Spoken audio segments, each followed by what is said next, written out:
The Iwo Jima? Wow. I just found out this story the other day, and I got it from Doc McKenna, so I consider him a pretty good source. The guy, he was at, I believe it's George Inman.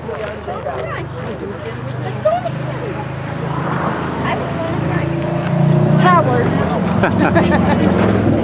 Anyway, he was at Iwo Jima. They were under fire. He was a dog handler. Let's keep walking. And he was running out of ammunition. So he sent the dog for backup support and get some ammunition. Well, the dog came back. I guess he sent a message. Dogs don't talk. But the dog came back with what he needed and a tank. Unfortunately, Howard had already been shot and he was done. Dog wouldn't leave his grave. His side. It took them forever to finally get the dog with them to leave with the tank. Now that's all I know. There's a book with the story in it.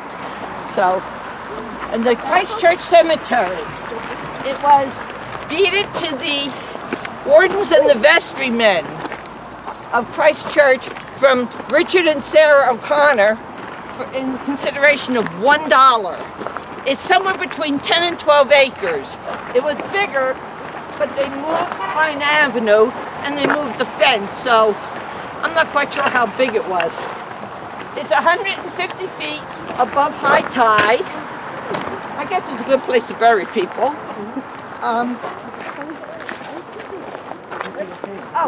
The first person who was buried in here as Christchurch Cemetery was a German child. But we found graves earlier than 1868. So I think it was used as a cemetery before that. Now over here, I like to point them out. We have 3 Disbro with the 3 little flags. Civil War vets. We have over 44 Civil War veterans buried in this cemetery. Wow. That's Civil War. If anyone, we're going up the hill for one character. If you do not want to walk up the hill, you can follow this path straight about 50, 75 feet, and character number 2 will be at the bottom will be on this road. Right about 100 feet from here. Over here is Wayne Grant. I don't know if anyone remembers him. He was from Oregon. He was a Vietnam casualty.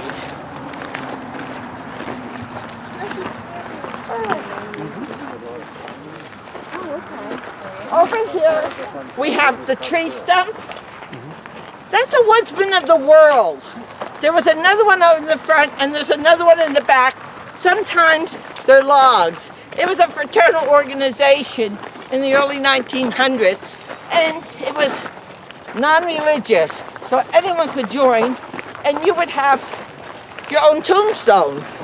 But they found out that ended up being a little too expensive, so they changed it, and you had to give $100 to join the fraternity.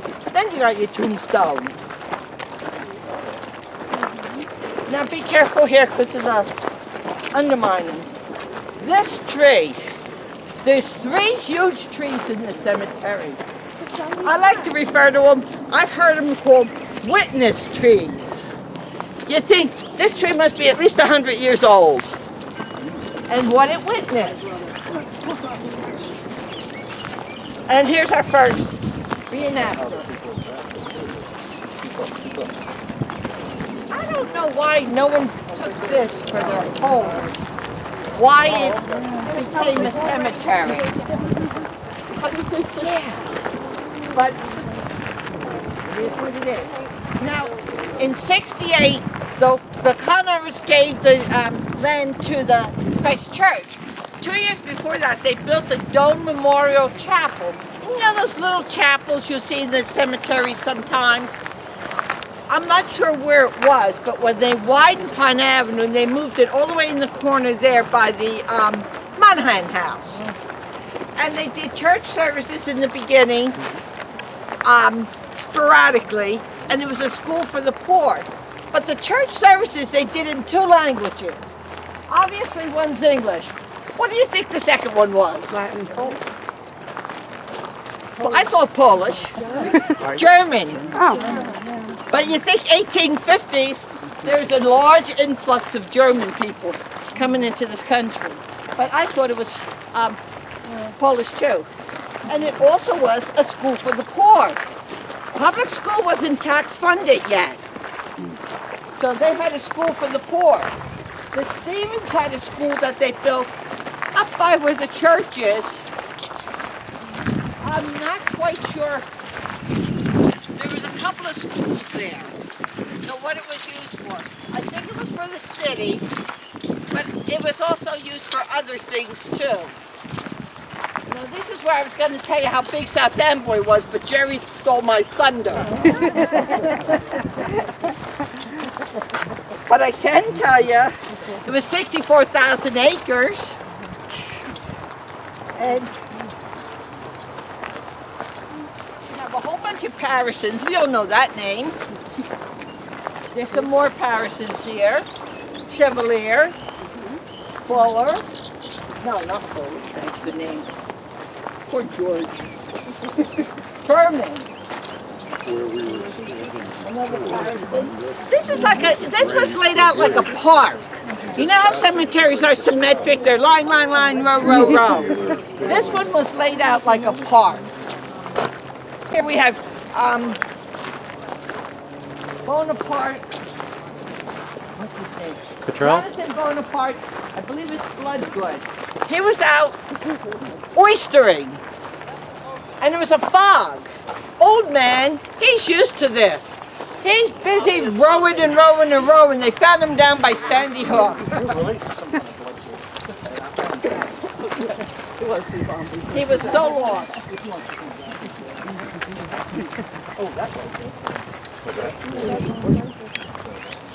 Avenue, all the way down to Luke Street, from Pine Avenue, all the way to the water. So this little 10, 12 acres was nothing. They had a large home that they built on Morgan, but that was South Amboy back then. And it was on the top of Liberty Street and Madison, over the hill, overlooking. Now, I'm not sure whether Richard built the house or his father did. His father was Commodore Thomas Conover, Commodore of the USS Constitution. He won a sword from Congress from the War of 1812 when he was in the Navy on Lake Champlain. So he was a career Navy man. And Thomas Conover married Juliana Stevens, our Stevens family, and we all know they were wealthy. They all grew up in Princeton. They all went to Princeton University. Well, not the girls. But that's where Richard met Sarah, probably. And that's when they got married a year after he graduated college in 1855. So the Conovers, money went to money. A lot of the Stevens daughters, Colonel John Stevens was the grandfather. They had 13 children. Very few of the women married. But back then, if women married, you owned nothing. Your husband owned everything. So, I have a funny feeling the women weren't that quick to get married and give up everything they had. Same thing happened with the Conovers. Not all of their daughters married either. Now, John Cox Stevens, his wife, John Stevens and his wife, they're all buried in the crypt in Christ Church. If you ever have the opportunity to go down their crypt, it's well worth it. Rachel and Richard and Sarah Conover, they're buried in Christ Church Cemetery by the church. There was a cemetery surrounding the church. The gravestones are no longer there.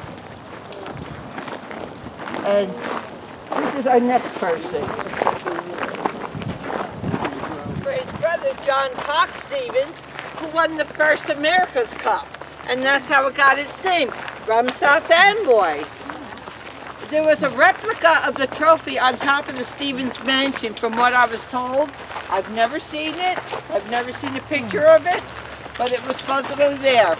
And the brother Edwin Stevens, he founded the Stevens Institute of Technology. We're talking impressive people. Come on in. Hoboken, South Amboy, and Philadelphia. Ironically, that's where the train went. So I don't know if South Amboy was used more of a summer cottage or what, to get out of the hot city in the summer.